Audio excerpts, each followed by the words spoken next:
کلا انہا تذکرہ، یہ لفظ بہت اہم ہے. تذکرہ، ذکرہ، تذکیر، فذکر بالقرآن، کیا معنی ہے اس کے؟ یاد دہانی صحیح ترین ترجمہ ہے، یاد دہانی. ایک ہے کسی کو کچھ سکھانا، نئی بات سکھانا، ایک ہے یاد دہانی. اسے ایک چیز معلوم تھی، کوئی بھول گیا، یاد کرانا. جیسے آپ کے کسی دوست نے آپ کو بہت قیمتی قلم دیا تھا، آپ نے اسے بہت سنبھال کر اپنے ٹرنک میں رکھ دیا. اب سال ہا سال ہو گئے، نہ دوست سے ملاقات، نہ وہ یاد. اچانک آپ نے کسی روز ٹرنک کھولا اور وہ قلم آ گیا، تو آپ کو دوست یاد آ جائے گا کہ نہیں؟ اسی لیے قرآن آفاق و انفس کے لیے آیات کہتا ہے. ہم اپنی آیات دکھائیں گے تمہیں، نشانی جس کو دیکھ کر تم ہمیں پہچانو گے. اور تذکرہ کا مطلب کیا ہے؟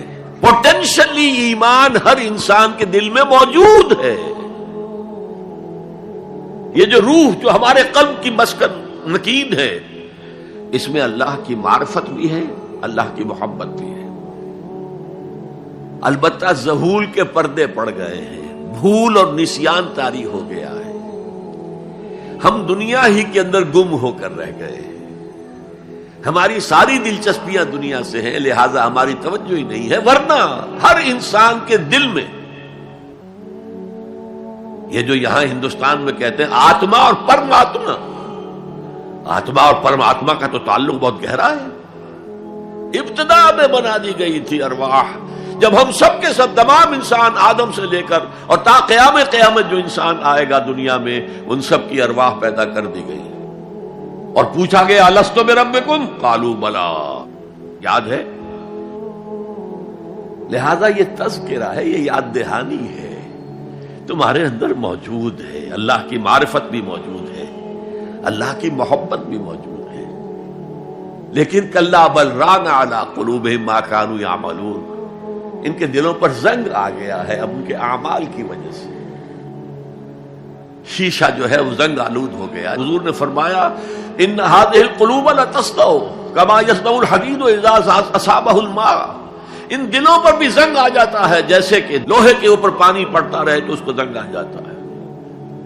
پوچھا گیا فما جلاؤها یا رسول اللہ، اے اللہ کے رسول ہماری تلواروں کو زنگ لگتا، ہم پالش کرتے ہیں، سیکل کرتے ہیں، وہ پھر چمک اٹھتی.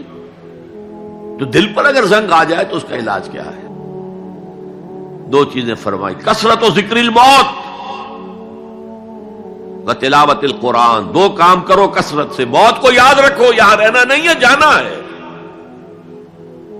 یہ ہمارا گھر نہیں ہے، یہ ہماری منزل نہیں ہے.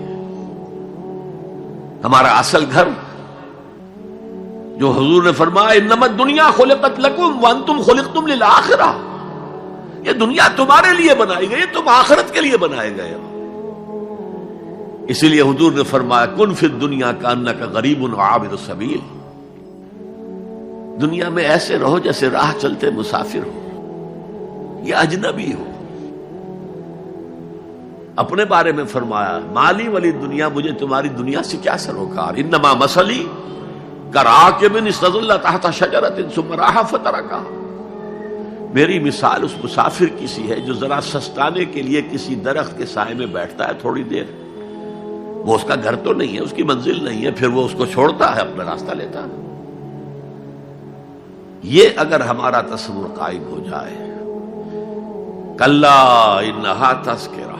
اب اس کے بعد جو الفاظ آئے فی صحف مکرمۃ مرفوعۃ مطہرۃ بایدی سفرۃ کرام بررہ، یہ جو قرآن ہے، جو تذکرہ ہے، یہ بڑے ہی انتہائی پاکیزہ صحیفوں میں ہے. فی صحف مکرمۃ، بڑے باعزت، مرفوعۃ مطہرۃ، مرفوع بلند اور انتہائی پاک. بے ایدی سفرۃ، یہ کن کے ہاتھوں میں ہے؟ لکھنے والے وہ فرشتے. بے ایدی سفرۃ کرام بررہ، جو نہایت باعزت ہے، بہت وفادار ہے اللہ کے. یعنی اصل قرآن کہاں ہے؟ لوح محفوظ میں ہے. اصل قرآن کہاں ہے؟ ابھی اگلی جو پڑھیں گے ہم، کتاب مکنون، چھپی ہوئی کتاب کے اندر ہے.